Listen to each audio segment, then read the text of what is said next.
বন্ধুরা, তোমরা সবাই কেমন আছো? আশা করি তোমরা সবাই ভালো আছো। তোমাদের ভালোবাসায় আমিও খুব ভালো আছি।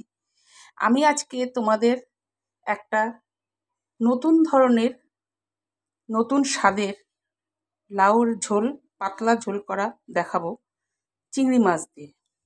আলু, চিংড়ি, লাউ দিয়ে পাতলা ঝোল তোমাদের সাথে এবার শেয়ার করব। চলো তাহলে দেখাই কিভাবে কি করতে হবে। দেখো, আলুগুলো আমি ডুমো ডুমো করে কেটে ধুয়ে আমি ভেজে রেখে দিয়েছি। আর লাউগুলো দেখো একটু বড় বড় টুকরো করে কেটে রেখেছি। দুটো টমেটো দিয়েছি। আর এই দেখো, মশলাতে পেঁয়াজ কুচিয়ে রেখেছি। আর এদিকে আদা রসুন গ্রেট করে রেখেছি, ক্যাপসিকাম গ্রেট করে রেখেছি।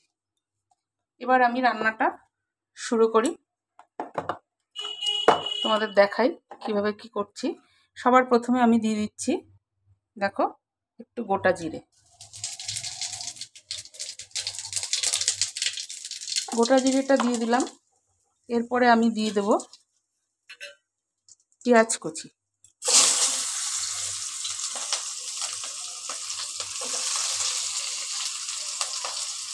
পেঁয়াজ কুচিটাও আমি দিয়ে দিলাম। এবার পেঁয়াজটাকে আমি একটুখানি লাল লাল করে ভেজে নেব।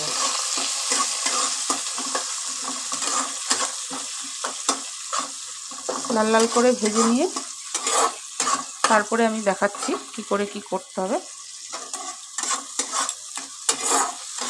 একটুখানি লাল লাল করে ভেজে নিই। খানিকক্ষণ ভেজে নিয়ে এবার আমি দিয়ে দেবো। দেখো, খানিকক্ষণ ভাজা হয়ে গেছে। একদম বেশি লাল করিনি, সামান্য একটু বাদামি বাদামি মতন করেছি। এবার দেখো দেখো কত বড় বড় চিংড়ি মাছ বন্ধুরা। এই চিংড়ি মাছগুলো আমি দিয়ে দিচ্ছি এর মধ্যে। পেঁয়াজের সঙ্গে একসঙ্গে ভাজবো। ঠিক আছে বন্ধুরা, কি বড় বড় চিংড়ি মাছগুলো আছে। এইবার আমি টমেটোগুলো দিয়ে দেবো। টমেটোগুলো দিয়ে দিচ্ছি। টমেটোগুলো আগে দিলাম, তার কারণ হচ্ছে টমেটোগুলো একটু নরম হয়ে যাবে, তাহলে দিয়ে দিলাম টমেটোগুলো। আচ্ছা, এর সঙ্গে আমি একটু নুন দিয়ে দেবো, তাহলে তাড়াতাড়ি টমেটোগুলো একটু নরম হয়ে যাবে। দিয়ে দিলাম। এবার দিয়ে দিচ্ছি আদা রসুন গ্রেট করে রেখেছি, ক্যাপসিকাম গ্রেট করে রেখেছি। এই লাউয়ের পাতলা ঝোলটা অসাধারণ স্বাদের খেতে হয়। তোমরা কেউ কি এভাবে লাউয়ের পাতলা ঝোল চিংড়ি মাছ দিয়ে করে খেয়ে দেখেছো? যদি না খাও তাহলে একবার আমার মতন করতে পারো, করে খেয়ে দেখতে পারো কেমন লাগে, সেটা আমাকে কমেন্টে জানাতে পারো। এগুলো সব আমি দিয়ে দিলাম। এবার এগুলোকে আমি খানিকক্ষণ একটুখানি নাড়াচাড়া করে নেব। যতক্ষণ কাঁচা গন্ধটা থাকবে ততক্ষণ আমি একটুখানি ভাজা করে নেবো এগুলো, টমেটো, তারপরে চিংড়ি মাছ। এবার আমি দিয়ে দেবো, কাঁচা গন্ধ আমার চলে গেছে। এবার আমি দিয়ে দিচ্ছি লাউগুলো। লাউগুলো দিয়ে দিলাম।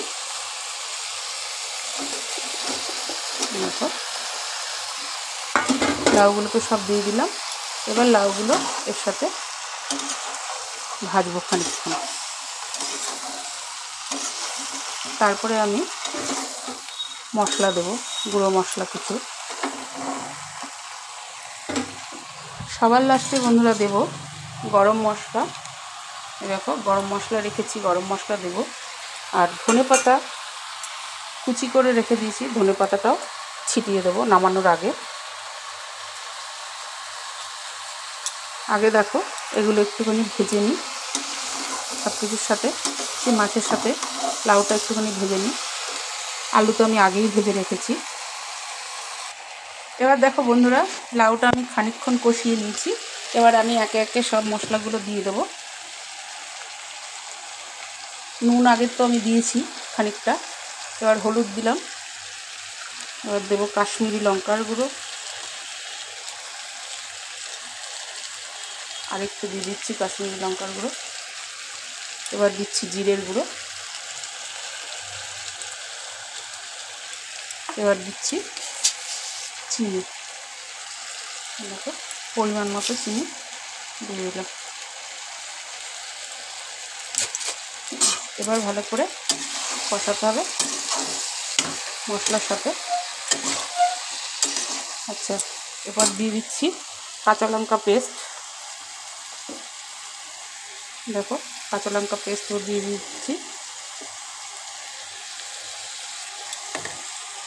আচ্ছা, ধনেপাতা কুচিগুলো আমি দিয়ে দিচ্ছি, একটু নরম হয়ে যাবে তাহলে ধনেপাতাগুলো।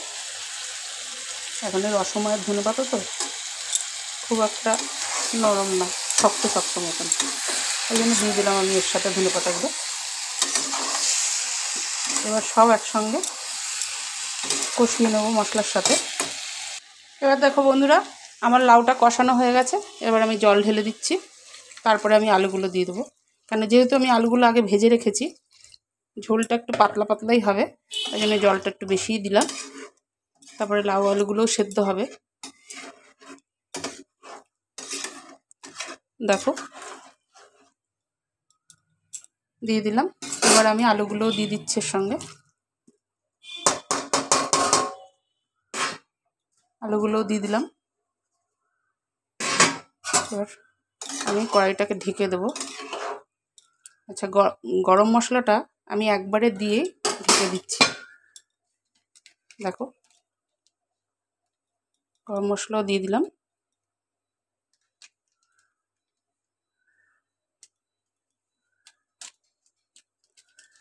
সব দেওয়া কমপ্লিট। এবার আমি কড়াইটাকে ঢেকে দেবো।